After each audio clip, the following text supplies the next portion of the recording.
Assalamualaikum warahmatullahi wabarakatuh. Dengan segala kerendahan hati, izinkan saya membuka kisah ini. Kisah yang tidak semua orang berani menceritakannya, dan tidak semua pula yang mampu mempercayainya. Ini adalah tentang manusia, tentang ambisi, tentang keinginan akan kekayaan yang melampaui batas logika, tentang jalan gelap yang dilalui bukan dengan cahaya, melainkan dengan darah, janji, dan bisikan malam yang tak bisa dijelaskan dengan akal sehat. Di sebuah sudut kampung yang terlupakan waktu, ada mereka yang memilih jalan sunyi, jalan pesugihan, jalan yang tidak ditulis dalam buku sekolah, tapi tercatat di tubuh-tubuh yang berubah dan jiwa-jiwa yang tergadai. Bukan untuk ditiru, tapi untuk direnungi. Karena setiap kekayaan yang datang dengan cara tak biasa pasti membawa harga yang tak bisa ditebus dengan uang. Assalamualaikum warahmatullahi wabarakatuh. Desa Ringinan, sebuah desa kecil yang tenang di pinggiran kota, dikejutkan oleh kabar duka yang mendadak. Eka, istri dari seorang pengusaha showroom motor bernama Dikin, ditemukan meninggal dunia di kamar mandi rumahnya. Menurut keterangan yang beredar, tubuhnya tergeletak dengan wajah pucat membiru, mulut berbusa, dan mata terbuka lebar seolah ketakutan melihat sesuatu yang tak kasat mata.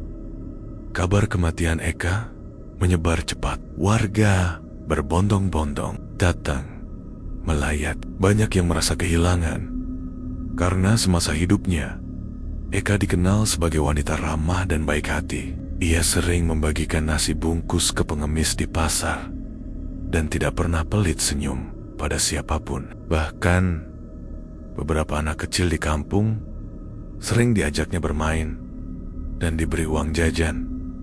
Dikin terlihat sangat terpukul. Air matanya tak henti menetes saat memeluk jenazah istrinya. Ia bahkan sempat pingsan saat proses pemakaman. Tangisnya pecah menggema di antara para pelayat yang ikut larut dalam suasana duka. Sebagai seorang duda 47 tahun, kehilangan Eka adalah pukulan paling berat dalam hidupnya. Mereka telah menikah lebih dari 20 tahun, hidup bahagia meskipun belum dikaruniai anak.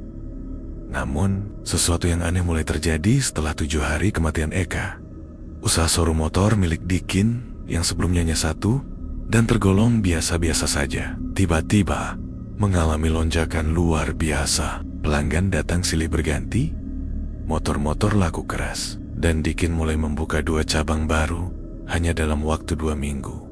Wira, salah satu dari 4 karyawannya, sempat bercanda, "Pak Dikin dapat wangsit kali ya? Ibu baru saja meninggal." Malah dagangannya makin laris. Namun seiring waktu, candaan itu mulai terasa serius. Tak hanya showroom yang ramai, Dikin juga tiba-tiba membeli tanah kosong di 3 tempat berbeda. Ia merenovasi rumah besarnya menjadi lebih megah, lengkap dengan kolam renang dan gazebo bergaya Jawa klasik. Bahkan ia dikabarkan mendaftar naik haji lagi. Untuk yang ketiga kalinya, 4 karyawannya, Wira, Tono, Jeffrey, dan Yayan, mulai merasa ada yang tidak wajar. Mereka semua tahu bagaimana kerja keras Dikin selama ini. Tapi peningkatan usaha secepat itu terasa mustahil tanpa campur tangan sesuatu. Kalian sadar nggak? Showroom ini makin rame justru setelah Bu Eka nggak ada, bisik Tono suatu malam saat mereka duduk di warung kopi depan showroom. Emang iya sih, pelanggan kayak datang dari entah mana. Kadang-kadang nggak jelas juga asal-usulnya, sahut Jeffrey menyesap kopinya pelan. Gue pernah lihat Pak Dikin tengah malam masuk ke gudang showroom, bawa dupa sendirian, habis itu ngelamun di kursi paling belakang. Tambah Yayan pelan, matanya celingukan, takut ada yang dengar. Keempatnya saling berpandangan, diam, seolah ada satu pemahaman yang tumbuh di antara mereka, bahwa kesuksesan mendadak ini bukan datang karena kerja keras semata. Tapi mereka belum berani mengambil kesimpulan. Mereka masih menggantung rasa penasaran, menyimpannya dalam hati, dan mengawasi Dikin lebih dekat dari hari ke hari. Namun yang mereka belum tahu adalah kesuksesan yang sedang tumbuh itu bukanlah berkah, tapi benih kutukannya akan tumbuh menjadi kengerian luar biasa.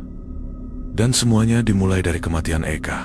Pagi itu showroom motor milik Pak Dikin tampak seperti biasanya ramai, rapi, dan penuh motor-motor mengkilap, berjajar rapi. Namun, di balik keramaian itu, suasana hati para karyawan tidak seramai tempat mereka bekerja. Ada sesuatu yang mengganjal, sesuatu yang tidak bisa dijelaskan dengan logika, tapi terasa jelas di dalam dada. Wira, karyawan tertua di showroom, sudah bekerja dengan Pak Dikin lebih dari 8 tahun. Ia mengenal betul bagaimana perkembangan usaha itu dari nol. Dahulu showroom itu hanyalah garasi kecil yang berisi 6 motor bekas. Lantai ubinnya mengkilap seperti cermin, AC di setiap sudut, dan motor-motor sport berjejer seolah showroom di kota besar. Kalau cuma kerja keras, rasanya nggak secepat ini ya, Wir.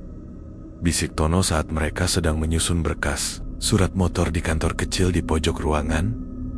Wira mengangguk pelan sambil melirik ke arah ruang kerja Pak Dikin yang kacanya tertutup tirai. Iya, Ton. Saya juga mikir gitu. Aneh banget, dulu laku 2-3 unit aja udah syukur. Sekarang bisa 15 dalam sehari. Kayak dan mulai rame pas Ibu Eka meninggal.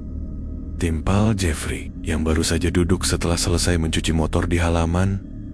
Gue juga ngerasa aneh. Malam-malam gue pernah lihat Pak Dikin di gudang. Dia nyalain lilin banyak banget. Terus dia kayak baca sesuatu pakai bahasa yang gue gak ngerti, kata Yayan sambil berbisik, matanya memandangi lenggit-lenggit seakan takut ada yang menguping. Mereka berempat terdiam. Suara konsumen di showroom tetap ramai. Namun di hati mereka ada satu suara lain, suara kecurigaan yang makin keras bergema. Hari-hari berikutnya, mereka mulai memperhatikan hal-hal kecil yang biasanya mereka abaikan. Setiap malam Jumat, Dikin selalu pulang paling akhir, dan saat mereka besok paginya masuk kerja, aroma menyengat seperti dupa terbakar selalu tercium samar dari gudang. Terkadang juga terlihat bercak merah di lantai yang sudah dipel. Pernah suatu malam, saat Tono lupa membawa dompetnya dan kembali ke showroom, ia melihat sesuatu yang membuatnya gemetar. Dari balik kaca showroom yang sedikit terbuka, ia melihat Pak Dikin duduk di lantai gudang. Di hadapannya ada sebuah baskom besar berisi air. Di atasnya teripung hapung bunga melati dan potongan-potongan kecil daging merah yang masih segar. Mulut Dikin komat kemit seperti membaca mantra. Tono langsung pergi terberit-berit malam itu. Tapi bisaknya ia pura-pura tidak tahu apa-apa. Kita harus cari tahu lebih lanjut, ucap Wira suatu malam saat mereka nongkrong di warung kopi. Kalau ini banner-banner ada yang gak beres, kita harus siap-sayap. Apa jangan-jangan Ibu Eka? Jeffrey tak sanggup menyelesaikan kalimatnya, tapi yang lain tahu maksudnya. Keempatnya hanya bisa saling pandang. Di mata mereka bukan hanya rasa penasaran yang tercermin, tapi juga ketakutan. Takut kalau benar apa yang mereka pikirkan. Apakah kematian Bu Eka benar-benar karena terpleset di kamar mandi? Atau ada yang dikorbankan demi kejayaan showroom ini? Dan satu hal yang mulai mereka sadari, semakin mereka menyelidiki, semakin showroom itu seperti tempat yang berbeda. Tempat yang tak hanya menjual motor, tapi menyimpan sesuatu yang jauh lebih gelap dari yang mereka duga. Malam Jumat Kliwon akan datang minggu depan, dan mereka memutuskan malam itu mereka akan mengintai gudang showroom apapun risikonya. Malam di desa Ringinan turun perlahan. Langit mendung menggantung berat di atas atap rumah ramah penduduk. Angin bertiup pelan namun menusuk ke dalam pori-pori. Di kamar sempitnya, Tono menggeliat di atas kasur tipisnya. Sejak pertemuan diam-diam, mereka berempat di warung kopi. Pikirannya tak bisa tenang. Ia gelisah seperti ada beban tak terlihat yang menekan dadanya. Lampu kamarnya dimatikan, hanya cahaya dari luar jendela yang samar-samar menyorot ke dalam ruangan. Ia memejamkan mata, berharap bisa tidur nyenyak, walau hatinya masih dihantui. Apa yang ia lihat malam itu? Pak Dikin dan baskom penuh darah di gudang showroom. Lalu mimpi itu datang. Dalam tidurnya, Tono merasa tubuhnya ringan, seperti melayang di udara. Ia berada di sebuah ruangan yang asing.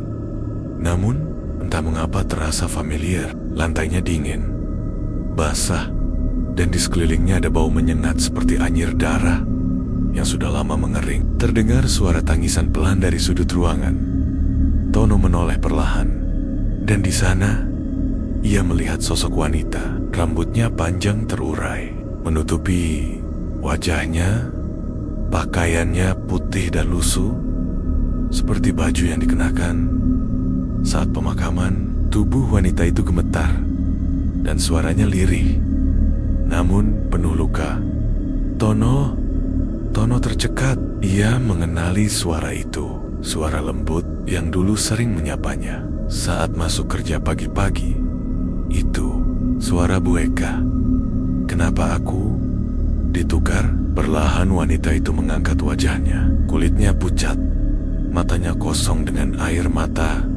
Darah mengalir dari kedua pelipisnya. Mulutnya bergetar, berkata dengan suara parau demi showroom, "Aku ditumbalkan." Tono mundur, tubuhnya gemetar. Ia ingin berteriak, tapi suara tak keluar. Bayangan Bu Eka mendekat cepat. Lalu, jangan percaya senyumnya. Tiba-tiba, Tono terbangun. Tubuhnya basah kuyup oleh keringat. Jantungnya berdetak kencang tak beraturan. Ia melihat jam di dinding, jam 3:15. Udara kamar terasa lebih dingin dari biasanya. Ia bangkit, menyalakan lampu, dan duduk terdiam di sudut kasur. Mimpi itu terasa terlalu nyata, terlalu jelas, seolah bukan sekadar bunga tidur, tapi pesan dari arwah yang tak tenang. Keesokan paginya, Tono datang lebih awal ke showroom. Ia duduk di ruang belakang, menunggu ketiga temannya datang. Begitu Wira, Jeffrey, dan Yayan tiba, Tono langsung memanggil mereka. "Ada yang harus kalian dengar," katanya pelan tapi serius. Dengan wajah tegang, Tono menceritakan mimpinya. Setiap kata yang keluar dari mulutnya membuat bulu kuduk mereka berdiri. Mereka saling berpandangan, tak bisa berkata apa-apa untuk beberapa saat. "Dia ngomong gitu," bisik Wira. Tono mengangguk. Bu Eka bilang dia ditukar demi showroom. "Ditumbalkan? Berarti dugaanku benar," gumam Yayan pelan. "Ini bukan cuma pesugihan biasa. Ini pakai tumbal nyawa." Jeffrey yang biasanya paling keras, kali ini terdiam. Ia memandang showroom yang mulai ramai oleh pembeli, tapi di matanya tak lagi ada kekaguman. Yang ia lihat sekarang adalah tempat penuh darah, tempat yang tumbuh dari pengorbanan seorang istri. "Aku gak tenang kalau kita cuma diam," kata Tono. "Aku mau tahu lebih dalam. Mimpi itu bukan mimpi biasa. Kita harus cari tahu apa sebenarnya yang dilakukan Pak Dikin." Wira, sebagai yang paling tua dan paling bijak, akhirnya mengangguk. "Malam Jumat Kliwon besok, kita intip gudang. Kita harus lihat dengan mata kepala sendiri." Keempatnya setuju, tapi tak ada satupun dari mereka yang benar-benar siap dengan apa yang akan mereka temukan. Malam itu, Tono tidur dengan lampu menyala. Ia tak berani memejamkan mata terlalu lama. Ia takut mimpi itu datang lagi. Namun jauh di dalam showroom, di balik pintu gudang yang terkunci rapat, sebatang dupa menyala perlahan. Asapnya melayang ke langit-langit, membawa bisikan samar. Tumbal pertama sudah cukup, tapi darahnya belum puas. Malam Jumat Kliwon akhirnya tiba.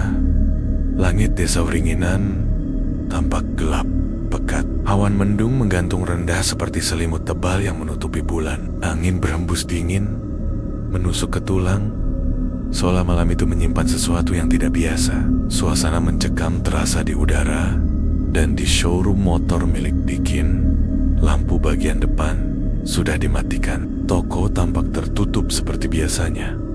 Tapi para karyawan tahu, malam ini sesuatu akan terjadi.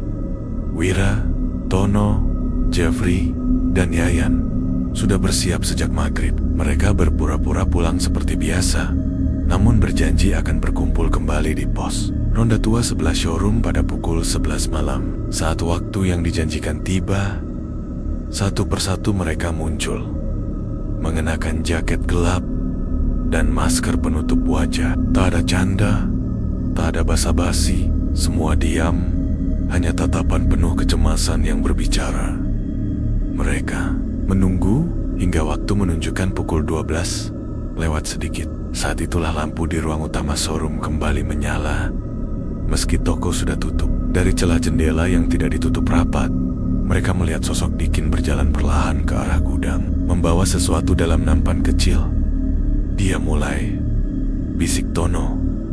Mereka menunggu sampai suasana benar-benar sepi. Lalu, seperti pencuri malam, mereka menyelinap masuk melalui pintu belakang yang sudah diam-diam mereka congkel beberapa hari lalu. Langkah mereka pelan, hati-hati. Hanya suara napas gugup yang terdengar. Bau dupa menyengat langsung menyambut. Begitu mereka membuka pintu belakang, aroma tajam dan menyiksa hidung. Mereka bersembunyi di balik rak suku cadang, mengintip ke arah pintu gudang yang terbuka sedikit. Di dalamnya, tampak Dikin duduk bersila di lantai. Di depannya, ada kain putih, panjang, berlumuran darah kering. Di tengah-tengah ruangan, terdapat baskom besar, berisi cairan merah kental. Mengambang di atasnya bangga-bungga melati, dan potongan daging yang belum mereka tahu berasal dari mana. Dikin membaca sesuatu, suaranya berat dan asing. Bukan bahasa Jawa atau Indonesia. Bahasa itu seperti gumaman tua dari zaman purba. Tono dan Yayan langsung gemetar, sementara Jeffrey menahan mual karena bau amis di udara semakin kuat. Jiwa sudah ditukar, rezeki mengalir. Darah pertama sudah dibayar, kata Dikin pelan. Matanya tertutup. Tiba-tiba, angin dingin menyapu ruangan itu. Lilin-lilin di sekitar Dikin bergetar dan hampir padam. Wira, yang berdiri paling depan, melihat jelas di dinding belakang gudang ada foto besar Bu Eka tergantung. Matanya dilubangi dan bibirnya dijahit dengan benang hitam. Ya Allah, gumam Wira lirih. Tiba-tiba, Dikin berhenti membaca. Kepalanya menoleh cepat ke arah mereka. Keempatnya langsung panik. Sestit, Tono menarik Wira ke balik rak. Tapi sudah terlambat. Dikin berdiri perlahan. Matanya merah menyala, seperti orang kerasukan. Siapa di sana? Teriaknya. Jeffrey tanpa pikir panjang menarik ketiga temannya untuk kabur. Mereka lari turberit-berit keluar showroom lewat pintu belakang, terengah-engah sampai ke pos ronda. Gila, itu beneran. Jeffrey memegangi dadanya yang hampir meledak karena jantungnya berdetak terlalu kencang. Pak Dikin pakai pesugihan, pakai tumbal. Dia korbankan Bu Eka, ucap Yayan gemetar. Wira terdiam. Matanya menatap lantai kosong pos ronda dengan pandangan kosong. Ia mencoba mencerna semua yang baru saja mereka saksikan. Tak ada lagi keraguan, tak ada lagi dugaan. Sebenarnya nyata. Mereka telah melihat sendiri. Showroom itu bukan hanya tempat jual beli motor, tapi tempat pemujaan, tempat darah dikorbankan demi kekayaan. Dan yang paling mengerikan adalah suara terakhir yang mereka dengar sebelum kabur. Bukan suara Dikin, bukan suara angin, melainkan bisikan lirih berasal dari dalam gudang. Satu tumbal tak akan cukup.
Pagi di showroom motor milik Dikin biasanya diawali dengan rutinitas. Membuka pintu utama, menyusun motor di depan, dan menyapu lantai yang luas. Tapi pagi ini, suasana terasa lain. Angin bertiup pelan namun dingin menusuk, membuat bulu kuduk. Wira berdiri saat membuka gembok pintu showroom. "Kenapa hawa showroom pagi ini kayak kuburan ya?" gumam Jeffrey sambil mendorong motor ke deretan pajangan. Yayan mengangguk pelan. "Aku juga ngerasa kayak ada yang ngawasin kita dari balik dinding." Sejak mereka pulang dari desa Banyurowo dan bertemu Mbah Kanung, semuanya mulai berubah. Bukan hanya di dalam diri mereka, tapi juga di dalam showroom itu sendiri. Gelang kayu hitam yang diberikan oleh Mbah Kanung kini dikenakan Wira setiap hari. Tapi Yang One, sejak malam pertama dikenakan, gelang itu seperti hidup.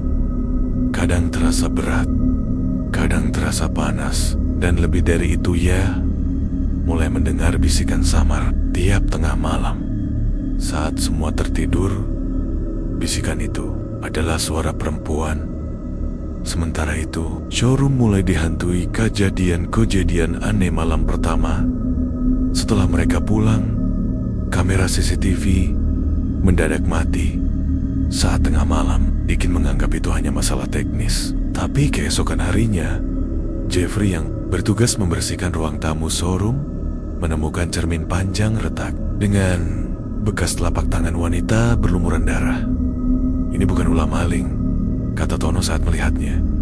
"Ini pesan." Hari berikutnya, motor-motor di showroom mulai bertingkah aneh. Ada motor yang hidup sendiri saat tak ada kunci.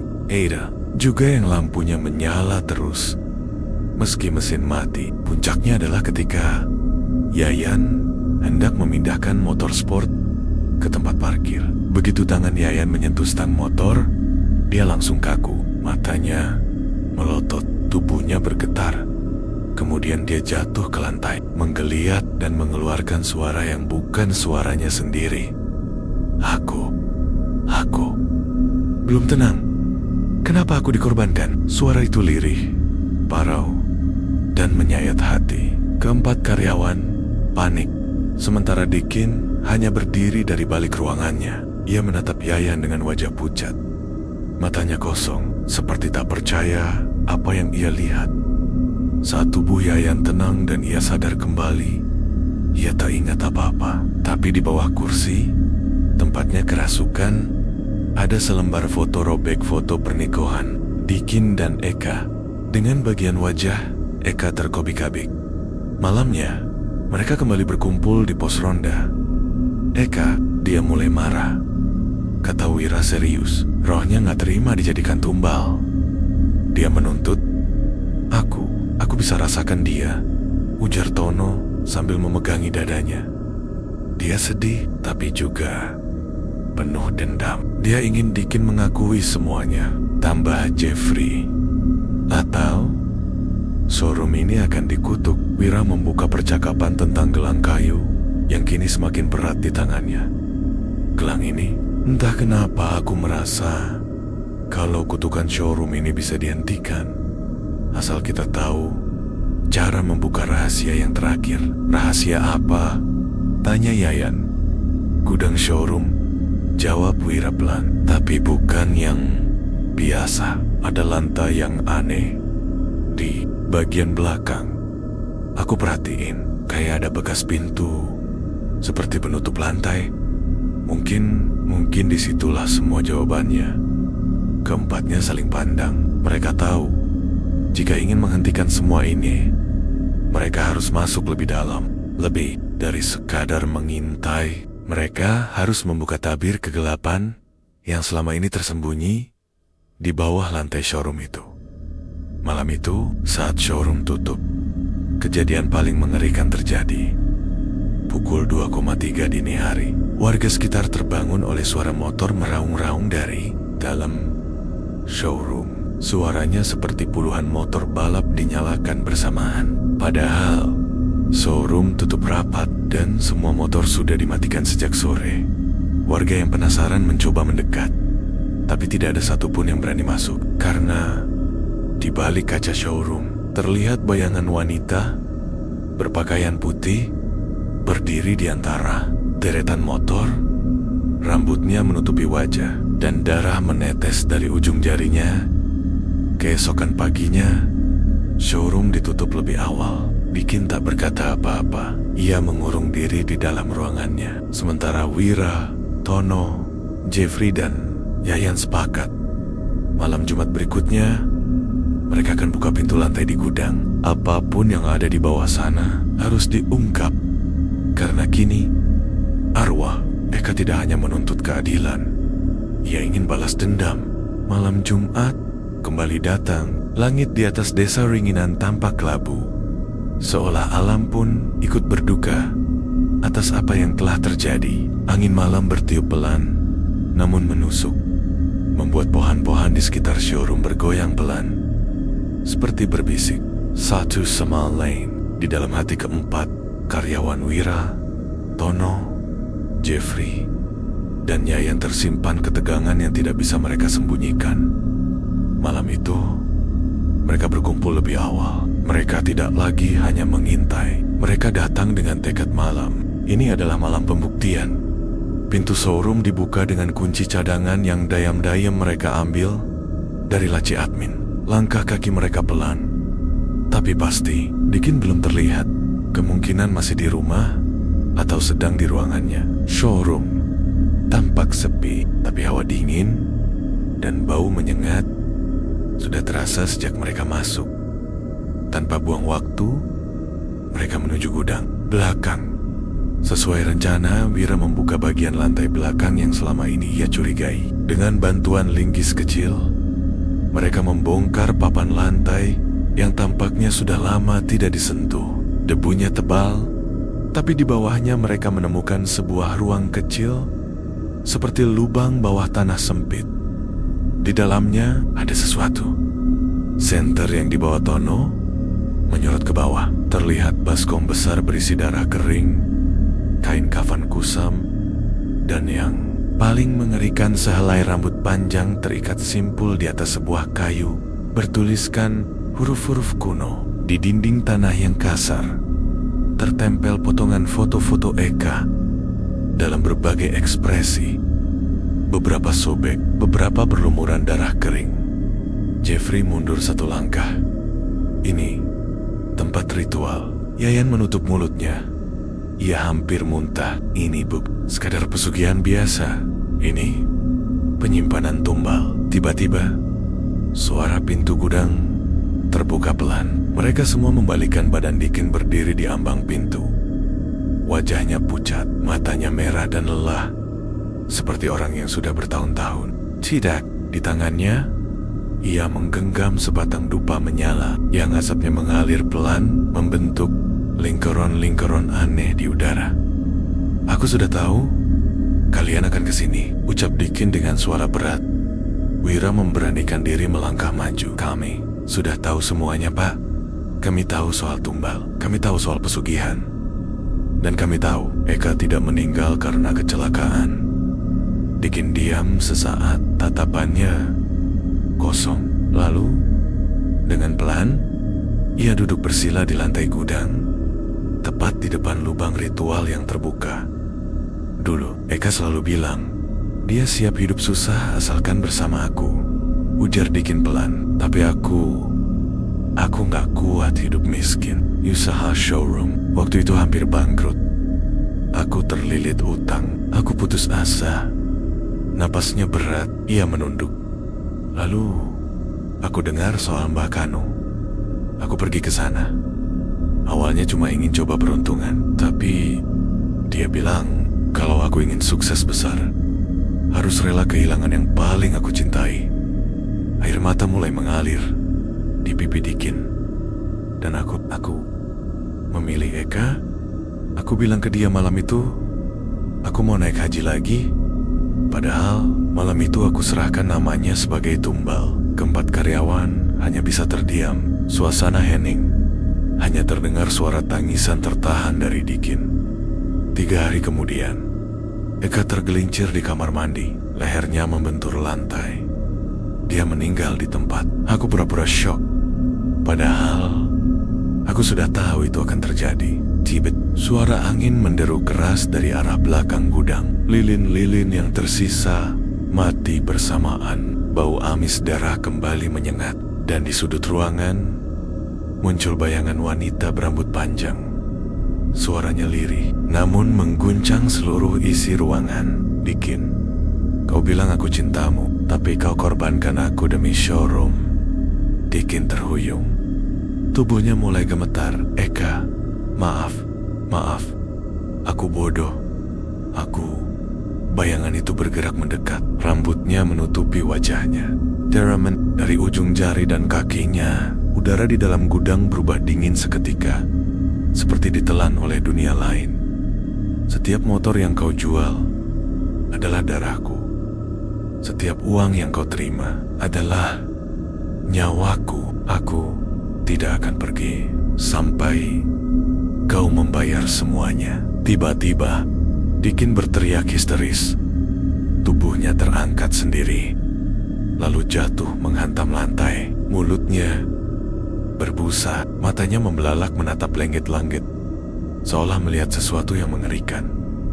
Wira dan yang lain mencoba menolong, tapi tubuh Dikin terasa panas seperti bara. Mereka hanya bisa menyaksikan dengan ngeri saat Dikin kejong-kejong di lantai, lalu perlahan diam tak bergerak. Nafas terakhirnya dihembuskan di antara tumpukan sesajen dan darah yang sudah mengering. Tepat saat itu, suara tangisan wanita perlahan menghilang. Bayangan yang tadi muncul mulai memudar. Aroma darah berganti menjadi wangi bunga melati. Arwah Eka telah menyampaikan pesannya. Keempat karyawan keluar dari gudang dengan langkah gontai. Wajah mereka pucat, tapi di dada mereka ada perasaan lega. Semua rahasia telah terungkap. Dosa Dikin telah dibayar. Tapi mereka tahu showroom itu sudah tak bisa lagi disentuh. Tempat itu telah ternoda oleh darah. Dan malam itu antak terakhir kalinya showroom motor milik Dikin tertutup dan tidak pernah dibuka lagi. Sejak malam kematian Dikin di gudang showroom, suasana desa Uringinan berubah drastis. Showroom yang dulu megah dan ramai kini tertutup rapat. Spanduk besar bertuliskan, dijual cepat tergantung lusuh di gerbangnya. Dibiarkan terombang-ambing engin malam. Namun, semua warga tahu, tidak akan ada orang waras yang berani membeli showroom itu. Kabar tentang showroom berhantu menyebar dengan cepat. Cerita tentang tumbal, arwah gentayangan, dan suara-suara misterius di malam hari menjadi bahan perbincangan di warung kopi, pos ronda, bahkan di masjid setelah sholat Jumat. Tak ada yang berani mendekat, apalagi masuk. Beberapa remaja iseng mencoba uji nyali, tapi pulang dengan badan gemetar dan mata merah karena menangis tak henti-henti. Salah satu dari mereka mengaku melihat sosok wanita berpakaian putih duduk di atas jok motor sambil menyisir rambut panjangnya yang basah oleh darah. Sementara itu, warisan pesugihan Dikin mulai menunjukkan kutukannya.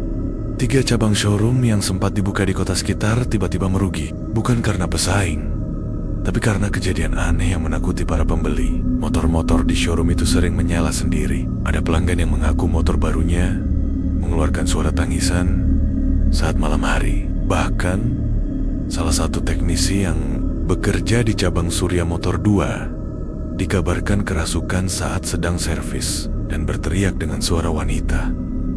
Uang ini hasil darah, kalian tak akan pernah tenang. Cabang-cabang itu akhirnya tutup satu persatu. Pemilik yang dititipi oleh Dikin saat masih hidup pun ketakutan, mengembalikan sorat-sorat kepemilikan dan memilih menjual tanah mereka dengan harga rugi, asalkan bisa menjauh dari kutukan showroom. Di rumah duka milik Dikin, adiknya Pak Rido datang dari kota untuk mengurus semua peninggalan. Ia awalnya tidak percaya semua cerita tentang pesugihan dan tumbal. Ia berpikir mungkin itu cuma desas-desus warga yang panik. Tapi malam saat ia tidur di kamar Dikin, ia bermimpi buruk.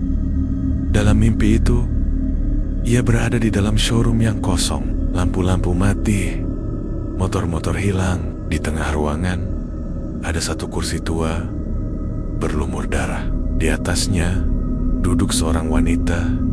Eka rambutnya menutupi wajah. Dan dari sela-sela rambutnya terdengar suara parau. Warisan dosa tidak akan selesai hanya dengan kematian. Pak Rido terbangun dengan nafas tersengal. Dan pagi harinya, ia langsung meninggalkan rumah itu. Ia menitipkan seluruh surat tanah, surat showroom, dan harta peninggalan Dikin kepada kepala desa untuk dimusnahkan atau dibagi ke anak yatim. Wira, Tono, Jeffrey, dan Yayan tidak pernah lagi kembali bekerja di showroom. Mereka memutuskan berhenti dan memilih pekerjaan lain yang lebih sederhana, namun tenang. Mereka percaya rezeki tanpa berkah hanya akan jadi racun yang membunuh perlahan. Namun, kutukan showroom ternyata belum sepenuhnya hilang. Suatu malam, seorang makelar tanah dari luar kota datang ke showroom tua itu. Ia mendengar kabar bahwa showroom itu dijual murah, bahkan bisa dilelang dengan harga sangat rendah. Tanpa berpikir panjang, ia memaksa masuk ke showroom yang sudah ditinggalkan. Hampir 2 bulan itu, ia memotong gembok, membuka pintu, dan masuk dengan langkah congkak. Tapi begitu ia menginjakan kaki ke dalam, pintu tertutup sendiri dengan suara keras. Dan dari deretan motor tua yang berdebu, terdengar suara pelan. 1 tumbal tak pernah cukup. Keesokan paginya, warga menemukan mobil makelar itu terparkir di depan showroom, tapi tak ada orang di dalamnya. Showroom kembali terkunci, dan dari dalam, samar-samar terdengar suara mesin motor yang menyala, padahal listrik sudah lama diputus. Sejak saat itu, warga sepikot, showroom itu bukan lagi tempat usaha, melainkan pusara kutukan Don nama Dikin. Pun kini hanya dikenang sebagai pelajaran kelam, bahwa kekayaan yang dibangun di atas pengkhianatan dan tumbal akan dibalas dengan kutukan yang tak pernah benor-benor berakhir. Sudah 2 bulan sejak showroom milik almarhum Dikin ditutup untuk selamanya. Keempat mantan karyawan Wira, Tono, Jeffrey, dan Yayan berusaha menjalani hidup seperti biasa. Mereka masing-masing telah mencari pekerjaan baru, menjauh dari segala hal yang berbau motor, showroom, bahkan jalan yang pernah mereka lalui setiap pagi menuju tempat kerja dulu. Namun ternyata kutukan pesugihan itu belum berakhir. Hari-hari awal berjalan lancar. Wira bekerja di bengkel kecil milik saudara jauhnya. Tono mulai mengajar kursus otomotif. Jeffrey menjadi kurir, dan Yayan bekerja di warung makan dekat terminal. Tapi mulai minggu ketiga, hal-hal ganjil mulai menimpa mereka dan semuanya bermula dari Yayan. Yayan, yang dikenal paling ceria dan suka bercanda, mendadak berubah. Ia sering menyendiri, termenung, dan terlihat seperti orang yang tak tidur berhari-hari. Saat Tono menemuinya dan bertanya ada apa, Yayan hanya menjawab pelan, "Aku mimpi terus, mimpi buruk." Ada yang manggil namaku dari showroom. Ano menenangkan Yayan, mengira itu hanya efek trauma. Tapi beberapa hari kemudian, Yayan pingsan di tempat kerjanya. Saat dibawa ke klinik, dokter bilang tidak ada gangguan fisik. Tapi yang aneh, saat Yayan sadar, ia berteriak histeris dan berkata, "Jangan ambil aku bukan tumbal berikutnya. Aku cuma kerja, aku nggak tahu apa-apa." Kabar itu membuat Wira, Tono, dan Jeffrey kembali berkumpul. Mereka mendatangi rumah Yayan dan mendapati temannya itu duduk diam di sudut kamar. Wajahnya pucat, matanya merah. Dia datang tiap malam, bisik Yayan tanpa ditanya. "Eka." Dia nangis, dia marah. Tapi dia juga nyebut nama kita berempat. "Kenapa?" tanya Jeffrey pelan. "Karena kita tahu, tapi kita diam terlalu lama." Perkataan itu menghantam mereka seperti palu. Meskipun Dikin sudah meninggal dan showroom sudah tutup, ternyata bekas keterlibatan mereka meski hanya sebagai saksi yang diam, juga ikut dianggap bagian dari perjanjian gelap itu. Wira mulai gelisah. Ia merasa benar-benar bersalah. Kita memang nggak ikut milih Eka jadi tumbal. Tapi kita tahu dan kita tetap kerja seolah semua baik-baik aja. Tono menunduk. Berarti sekarang kita ikut dihitung. Jeffrey tiba-tiba bicara lirih. Gelang hitam yang Mbah Kanung kasih ke kamu, Wir. Masih ada? Wira mengangguk, lalu masuk ke kamarnya dan mengambil gelang kayu hitam dari dalam laci. Aneh, gelang itu kini retak-retak, sot di sana. Gelang itu terasa dingin, bahkan dinginnya seperti es. Dulu Mbah Kanung bilang, gelang ini akan bawa kita ke kebenaran. Tapi kayaknya itu juga tanda kalau kita belum selesai. Kutukannya belum selesai. Yayan, yang tiba-tiba bicara dengan suara berat, berkata, dia belum tenang. Arwah Eka masih terjebak dan seseorang harus menggantikan posisinya. Sontak mereka semua memandang Yayan. Tapi bukan Yayan yang bicara. Suara itu bukan suaranya. Wajahnya kosong, matanya putih semua. Tono gemetar. Ya Tuhan, dia kesurupan. Arwah Eka kembali muncul kali ini lewat tubuh Yayan. Darahku sudah cukup untuk membuka jalan. Suara itu berbicara lirih, tapi pintu itu belum ditutup. Kalian membiarkan dosa itu tumbuh, dan sekarang kalian yang harus membersihkannya sebelum tumbal berikutnya diambil. Setelah berkata begitu, tubuh Yayan lemas dan jatuh. Ia pingsan. Malam itu, ketiganya tidak tidur. Mereka sadar mereka tidak bisa lari dari kutukan ini. Meskipun Dikin sudah meninggal, warisan pesugihannya belum hilang. Arwah Eka belum benar-benar pergi. Wira membuka kembali kertas-kertas catatan yang dulu mereka tulis tentang showroom dan semua kejadian anehnya.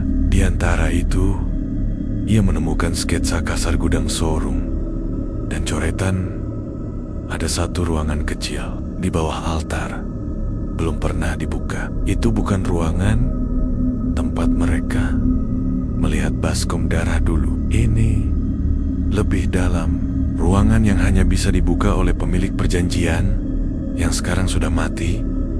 Kita harus kembali ke showroom, kata Wira dengan suara berat. Kita harus cari ruangan itu. Kalau itu benar tempat asal kutukan ini, kita harus musnahkan. Kalau enggak, satu persatu dari kita bakal diambil. Tono dan Jeffrey setuju, meski dengan raut takut. Tapi mereka tahu melarikan diri tidak akan menghapus jejak dosa yang ikut mereka pikul.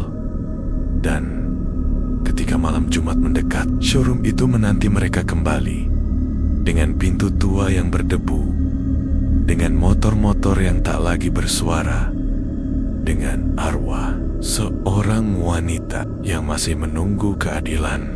Malam Jumat itu, langit desa Ringinan kembali pekat. Hujan turun rintik-rintik, membasahi jalanan dan dedaunan, menciptakan suasana yang muram dan menyeramkan. Di balik gerimis malam, 4 sosok pria berdiri di depan showroom tua yang sudah lama ditinggalkan. Wira, Tono, Jeffrey, dan Yayan. Showroom itu tampak seperti bangunan tak berpenghuni, gelap, penuh lumut, dan bau apek menyengat dari dalamnya. Tapi mereka tahu, tempat ini belum mati sepenuhnya. Di dalamnya ada satu ruang yang belum pernah dibuka, ruang di bawah altar. Tempat asal kutukan, tempat semua kegelapan bermula. Dengan senter dan linggis, mereka membuka kembali pintu yang sudah lama tergembok. Suara engsel tua berdecit memekakan telinga, seakan showroom menjerit karena dibangunkan dari tidur panjangnya. Mereka masuk perlahan. Lantai showroom basah, kotor, dan bau dupa masih samar tercium meski sudah berbulan-bulan. Gudang tempat Dikin dulu melakukan ritual masih sama, kosong, dingin, dan menyimpan hawa aneh. Mereka segera menuju lantai yang pernah dibongkar. Wira mengetuk bagian dekat altar, tempat dulu Dikin bersila. Dan benar saja, ada bagian kayu yang berbunyi berbeda. Dengan cepat, mereka mengungkitnya. Ternyata di bawahnya ada tangga batu sempit, menurun ke dalam tanah. Tanpa banyak bicara, mereka turun satu persatu. Nafas mereka mulai berat.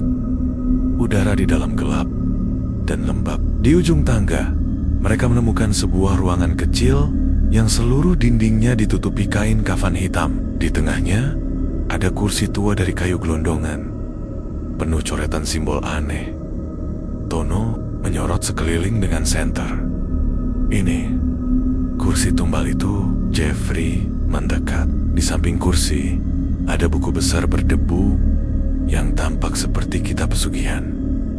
Wira membukanya perlahan. Isinya tulisan tangan, catatan ritual, dan nama-nama. Ratusan nama, dan di halaman terakhir tertulis besar, pengikat jiwa, Eka Marlina, Dikin, penyambung darah. Wira membaca pelan dan merinding. Eka, jiwanya dikunci di sini. Yayan tiba-tiba menggigil. Tubuhnya goyah, suaranya bergetar. Kita harus bebaskan dia. Harus. Tapi sebelum mereka sempat melakukan apapun, lampu senter tiba-tiba mati bersamaan. Ruangan gelap gulita. Angin dingin berembus dari bawah tanah dan terdengar suara isakan pelan di ujung ruangan. Aku tak ingin lagi menjadi penjaga. Aku hanya ingin pergi. Tiba-tiba, kain-kain kafan di dinding bergerak sendiri, seolah ada angin besar dari dalam tanah. Dan dari bayangannya muncullah Eka. Ia berdiri di dekat kursi. Wajahnya pucat, penuh luka. Rambutnya menutupi sebagian wajah, tapi matanya tampak menatap mereka penuh luka dan harap. Hancurkan kursi ini dan bebaskan aku. Wear a temper. Pikir panjang, mengambil linggis dan menghantam kursi kayu itu dengan keras. Sekali, dua kali, hingga kursi itu retak. Tapi saat itu juga, lantai ruangan bergetar, tanah mereti. Tiba-tiba dari bawah tanah, muncul bayangan besar berwujud seperti siluet Dikin. Tubuhnya hitam legam, matanya merah menyala. Jangan ganggu perjanjianku. Darah Eka adalah milikku. Bayangan itu melompat ke arah mereka. Namun Jeffrey melempar senter ke tubuhnya. Dan anehnya, bayangan itu terbakar. Sementara itu, Wira menghancurkan kursi sampai banner-banner hancur berkeping-keping. Saat kursi itu patah seluruhnya, teriakan keras menggema di ruangan dan seluruh dinding kafan terbakar sendiri tanpa api nyata. Cahaya terang menyilaukan, memenuhi ruangan. Bayangan Dikin meleleh seperti malam disinari matahari. Dan perlahan, arwah Eka berdiri tenang. Wajahnya yang sebelumnya penuh luka, kini menjadi tenang dan damai. Ia menatap mereka, tersenyum samar. Terima kasih, kalian sudah membebaskan aku. Perlahan, tubuhnya lenyap dalam cahaya. Dan sesaat setelahnya, seluruh ruangan runtuh. Mereka berempat berlari keluar dari gudang dengan napas memburu. Begitu keluar ke halaman showroom, bangunan itu runtuh sebagian, seperti habis gempa. Padahal, tanah di sekitarnya tak berguncang sama sekali. Keesokan paginya, warga gempar. Showroom yang dulu megah kini telah roboh. Hanya tersisa puing-puing dan bekas lantai retak yang menghitam. Tapi anehnya, tidak ada satupun dari mereka yang merasa takut. Yang mereka rasakan justru seperti beban besar telah diangkat dari udara desa. Sejak saat itu, tak ada lagi penampakan. Tak ada lagi suara motor menyala sendiri. Tak ada lagi isak tangis di tengah malam. Kutukan pesugihan telah berakhir. Beberapa bulan kemudian, Wira dan yang lainnya membuka bengkel kecil bersama. Bukan bengkel besar, bukan bisnis mewah, tapi Yusuf itu jujur, bersih, dan penuh berkah. Mereka belajar satu hal dari semua kejadian itu. Rezeki tidak pernah bisa dipaksa. Dan jika kekayaan datang dengan darah, maka darah pula yang akan menagihnya. Dan nama Dikin pun menjadi cerita larangan disebut pelen-pelen hanya sebagai peringatan bagi mereka yang tamak. Jangan ulangi kesalahannya, atau kau akan duduk di kursi tumbal berikutnya.